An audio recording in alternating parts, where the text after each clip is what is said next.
Cinema చూసిన ప్రతి ఒక్కరు గీతాంజలి మళ్ళీ వచ్చిందన్న సినిమా మాత్రం చూడండి, చాలా అంటే చాలా బాగుంది, సూపర్ గా ఉంది నిజంగా. అంజలి గారి యాక్టింగ్ కానీ తన లుకింగ్ కానీ అసలు ఫైట్స్ ఉంటే భయ్య, క్లైమాక్స్ ఫైట్ అయితే అల్టిమేట్ గా చూపించారు.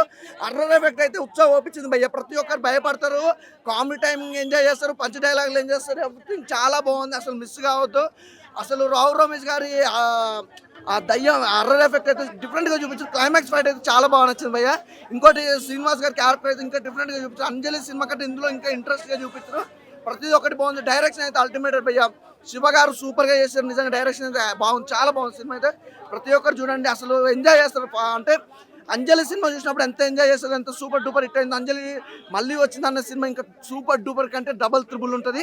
మీరు ఒకవేళ టికెట్ కొనుక్కొని థియేటర్లకు పోతే మీకు ఎలాంటి 100కి 200% న్యాయం జరిగితే కానీ ఎక్కడ లాగ్ కానీ బోర్ కానీ మాత్రం ఎక్కడ ఉండదు. ప్రతి ఒక్కరు చూడాల్సిన సినిమా భయ్య, చాలా బాగుంటుంది. చాలా బాగుంది సినిమా, మస్ట్ వాచ్ ఫిల్మ్. హర్రర్ని కామెడీ డామినేట్ చేసింది. అంటే టికెట్ కొనుక్కొని చూసే ఆడియన్కి, అంటే ఫ్యామిలీతో లేడీస్తో వచ్చిన పిల్లలతో వచ్చిన 100% చూడొచ్చు. Must watch film. ఎంటర్టైన్మెంట్ అయితే మస్ట్ ఫుల్ ఉంది, స్టార్ట్ టు ఎండ్ ఉంది. పార్ట్ 1 కంటే కామెడీ పార్ట్ 2లో ఎక్కువ ఉంది. పార్ట్ 1లో హర్రర్ కొంచెం ఎక్కువ ఉంది, ఇందులో కొంచెం తక్కువ ఉంది. బాగుంది.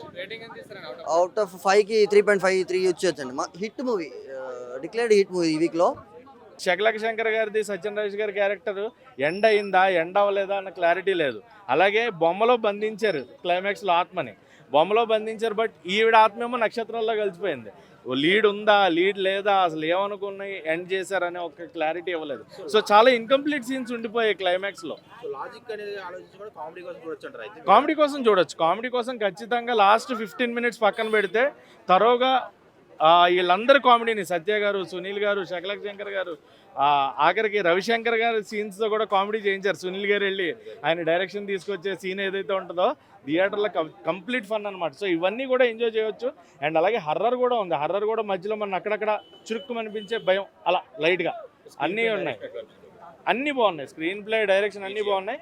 క్లైమాక్స్ పక్కన పెట్టేస్తే సినిమా మటుకు చాలా బాగుంది. క్లైమాక్స్ ఒక్కటి తీసుకునేలా ఉంటే సినిమాకి 1.75 రేటింగ్ ఇస్తాం. క్లైమాక్స్ని పక్కన పెట్టి సినిమా ఓవరాల్గా చూడాలంటే 5కి 2.75 రేటింగ్ ఇస్తాం. గీతాంజలి మళ్ళీ వచ్చింది. అంటే ఫస్ట్ పార్టే కొద్దిగా బాగుంది, సెకండ్ పార్ట్ అంటే నార్మల్ అనిపించింది. నాకు ఫస్ట్ హాఫ్ కన్నా సెకండ్ హాఫ్ బాగా కొద్దిగా నచ్చింది. ఎందుకంటే సునీల్ గారు కామెడీ, మన సత్య గారు, వీళ్ళిద్దరి మధ్య కామెడీ సీన్స్ అయితే కొద్దిగా మంచిగా అనిపించినాయి. బ్యాక్గ్రౌండ్ మ్యూజిక్ బాగానే ఉంది. బట్ స్టోరీ ఇంకా కొద్దిగా అంటే రొటీన్గానే ఉంటుంది అనుకున్నాం, కాకపోతే కొద్దిగా డిఫరెంట్ అనమాట. అంత హెవీగా కాకుండా కొద్దిగా ఇంకా నవ్వించి ఇంకా కొద్దిగా ఇంకా ఎంటర్టైన్మెంట్గా తీసింటే ఇంకా బాగుండేది అనిపించింది. హర్రర్ ఎలిమెంట్స్ అనేవి అంత హెవీగా లేవు. ఆలిగారితో బొమ్మ సీన్ కాడ కొద్దిగా కొన్ని దానిలో హర్రర్ సీన్స్ ఉన్నవి. ఇంకా అంటే రియల్ దయ్యాలతో తీసి దాన్ని ఒక కామెడీ వే జనరేట్ చేయడము. ఇంకోటి అర్జున్ రెడ్డి సీన్ రీక్రియేట్ చేసి మాదాపూర్ మైదాపూర్ని అవి ఉంటారు కదా, ఆ సీన్ కొద్దిగా బాగా అనిపించింది. ఇంకా మీ క్లైమాక్స్ కొద్దిగా ఇంప్రెసివ్గా అయితే కొద్దిగా కనెక్టబుల్గా అనిపించలేదు. ఇంకా ఆ బంగ్లాకి ఎందుకు పోయినారు, ఆ బంగ్లాని ఎందుకు షూటింగ్ చేస్తున్నారు అనేది అయితే మనమైతే చూస్తే తెలుస్తుంది అన్నమాట. సాంగ్స్ కూడా నార్మల్గా ఉండేవి. సినిమా అయితే నాకు కష్టం అన్న. పార్ట్ 1 అంటే కొద్దిగా కష్టము. ఇంకా అంటే కామెడీ పరంగా అంటే చాలా మంది డీజే టెలికే పోవచ్చు, అదే ఫస్ట్ ప్రిఫరెన్స్. తర్వాత రేటింగ్ ఏమొద్దులేనా.